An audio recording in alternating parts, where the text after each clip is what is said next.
కృష్ణా జిల్లా మోపిదేవి మండల పరిధిలోని మోపిదేవి లెక్క గ్రామంలో టీడీపీ నేత బళ్ల సీతారాం ప్రసాద బరి తెగించాడు. వైసీపీ సానుభూతి పరుడనే నెపంతో ఈడే విజయ్ కుమార్ ఇంటిని జేసీబీతో కూల్చేశారు. తమ ఇల్లు కోల్చొద్దని వేడుకున్న విజయ్ కుమార్ కుటుంబ సభ్యులను దౌర్జన్యంగా టీడీపీ నేత అనుచరులు పక్కకు లాగేసి పడేశారు. టీడీపీ నేత దాడిలో గాయపడిన విజయ్ కుమార్ కుటుంబ సభ్యులకు అవనగడ్డ ప్రభుత్వ ఆసుపత్రిలో చికిత్స అందిస్తున్నారు. బాధితులను అవనగడ్డ మాజీ ఎమ్మెల్యే వైసీపీ నియోజకవర్గ సమన్వయకర్త సింహాద్రి రమేష్ బాబు పరామర్శించారు. 40 సంవత్సరాల క్రితం నుంచి ఒక పోరంబాకి ఇది. ఆ పోరంబాకులో పెట్టుకుని ఈడే మునేశ్వరారు ఇక్కడ ఉంటున్నారు. రాత్రి జేసీపీ ఒకటి తీసుకొచ్చి మనుషులు ఇంటూ ఉండగానే అడ్డగోలుగా పడదోసేసి ఇల్లు పడుకుంటారు. ఈ పోరంబాకులో ఉన్న ఇల్లు చాలా ఉన్నాయి ఇక్కడ. దీని మీద పని కట్టుకుని చాలా ఈ 40 ఏళ్ళ నుంచి అనేక రాజకీయ పార్టీలు అనేక రాజకీయ నాయకులు మారారు. ఎప్పుడూ లేనిది కూటమి ప్రభుత్వం వచ్చిన తర్వాత వాళ్ళకు అనుకూలంగా ఉన్న మనుషుల ఎడల అవతల రూలు రైలు లేకుండా అడ్డగోలుగా ఇట్లా పడదోసేయటం అలవాటు అయిపోయింది. ఇది కూడా ఇక్కడ అటువంటిదే. ఆ ఎదురుగుండా కనపడుతున్న పాకలు కానీ ఇంకో అవన్నీ నేను పడదేమని అంటలా. అవి ఎప్పటి నుంచో ఉన్నాయి. వీళ్ళు కరెంటు బిల్లులు ఉన్నాయి, ఇంటి పన్ను ఉన్నాయి. ఇవన్నీ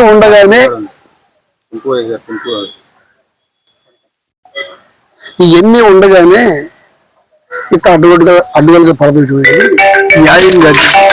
ఇలాంటి పనులు పేదవాళ్ళు ఇల్లు పడదోసి మళ్ళీ ఆ పాపం కూడగట్టుకునే పనులు చేయొద్దని కోరికే దీన్ని మళ్ళా వాళ్ళు వేసుకుంటానికి కలెక్టర్ దగ్గరికి వెళ్తారు. అదేవిధంగా కోర్టులో కూడా వేశారు. వీళ్ళే కొంచెం ఈ విషయాలన్నింటినీ దృష్టిలో పెట్టుకుని ఈ గ్రామ ప్రజలు ఇక్కడ ఉన్న అన్ని పార్టీలలో ఆలోచించాలని, దీనికి న్యాయమైన పని జరగాలని కోరుకుంటున్నాను.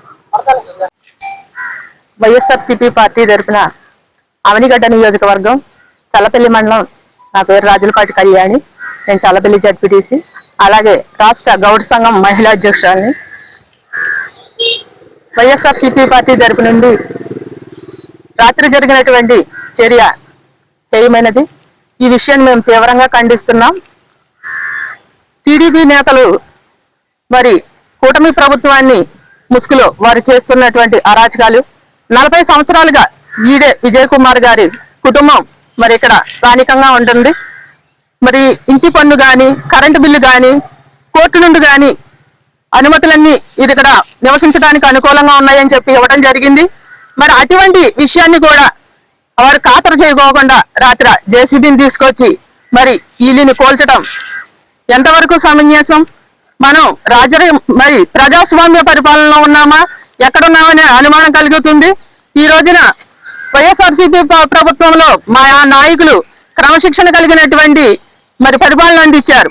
ఆ రోజున కులాలకు మతాలకు మరి రాజకీయ పార్టీలకు అతీతంగా ప్రతి ఒక్కరూ సమానంగా ఆయన అందించినటువంటి పథకాలు కానీ ఆయన చేసినటువంటి అభివృద్ధి కానీ ప్రతి ఒక్కరికి అందాలి, సమానంగా ఉండాలని చెప్పి ఆయన ప్రతిపాదన చేస్తే ఈ రోజున వైఎస్ఆర్సీపీ పార్టీ సానుభూతి పరులు ఎవరైనా నాయకులు ఎవరైతే ఉన్నారు వారి మీద కక్షపూరిత చర్యలు చేయటమే కూటమి ప్రభుత్వం యొక్క ముఖ్య ఉద్దేశంగా కనబడతా ఉంది.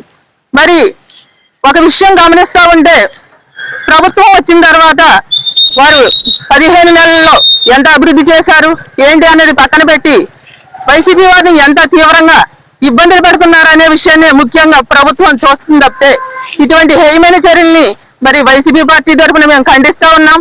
ముఖ్యంగా గౌడ్ సంఘం తరఫున నేను చెప్పదలుచుకున్నది ఏమిటంటే, మా మామగారు వాళ్ళు ఉంటున్నారు. మా మామగారు వాళ్ళు ఇల్లు చాలతలేదని మా మామగారు వాళ్ళు అక్కడ ఉండి మమ్మల్ని 10 సంవత్సరాల నుంచి మేము ఇక్కడ ఉంటున్నాము. మా వారు మేము రాత్రి సడన్గా పిల్లలు మేము ఇంట్లో ఉండగా తీసుకొచ్చి కుక్కలేని తీసుకొచ్చి పడేసేసారు. పిల్లలు వీళ్ళు ఏడుపులు బాగా ఏడుస్తున్నారు. మా అత్తగారు ఏమో అడ్డం వస్తుంటే లాగేసేసి పక్కన పడేసేసి మా అత్తగారిని తల మీద కొట్టారు. వాళ్ళు హాస్పిటల్లో ఉన్నారు. మా అత్తగారు మా మామగారు వాళ్ళు. కేవలం ఇదేంటంటే మా వారు వార్డు మెంబర్గా గెలిచారు.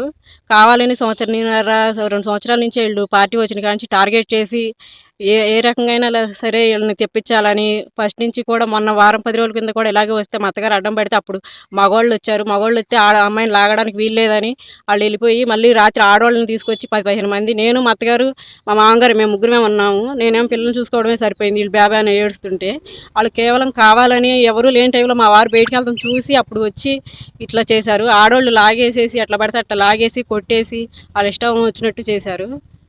చాలా ఇబ్బంది పెట్టారు. రాత్రి ఎవరు లేని టైంలో చూసి చీకట్లో కనీసం రోడ్ లైట్లు కూడా తీపిచ్చి చేశారు. ఇళ్లలో కరెంట్ ఉంది, రోడ్ లైట్లు ఎరుగుతూ ఉన్నాయి. అప్పుడు ఆ టైంకి ఆపేసి మళ్ళీ 10 నిమిషాలు పోగంటే ఇక్కడ పని అయిపోగానే రోడ్ లైట్లు ఇచ్చేసేసారు. అదంతా కావాలని చేయడమే కానీ లేకపోతే ఇదేం లేదు. కావాలని టీడీపీ నాయకులు చేయడం జరిగింది.